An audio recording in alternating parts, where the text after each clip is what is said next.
আজি আন্তঃৰাষ্ট্ৰীয় যোগ দিৱস 12 সংখ্যক যোগ দিৱস সমগ্ৰ ৰাজ্যৰ লগতে গোলাঘাট জিলা প্ৰশাসনৰ উদ্যোগত অনুষ্ঠিত এই অনুষ্ঠানত আমিও অংশ ল'লোঁ। আজি আপোনালোকে সকলোৱে জানে যে দেশৰ মাননীয় প্ৰধানমন্ত্ৰী নৰেন্দ্ৰ মোদী ডাঙৰীয়াই সমগ্ৰ বিশ্বতে আজি জনপ্ৰিয় কৰি তুলিছে।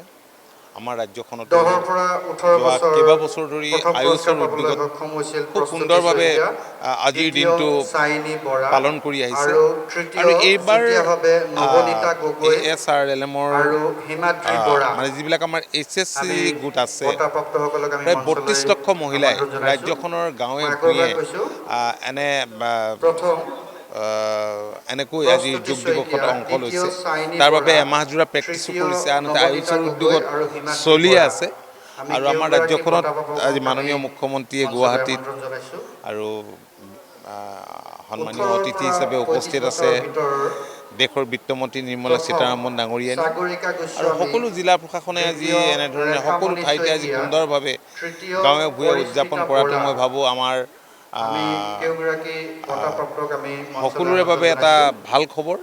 আৰু মই আহ্বান জনাওঁ, আজি আমি সকলোৱে সংকল্প লৈছোঁ যে দৈনন্দিন আমি কমেও 1 ঘণ্টা আমাৰ নিজৰ স্বাস্থ্যৰ বাবে, সুস্থ মনৰ বাবে, সুস্থ স্বাস্থ্যৰ বাবে আমি যোগাভ্যাস কৰোঁ।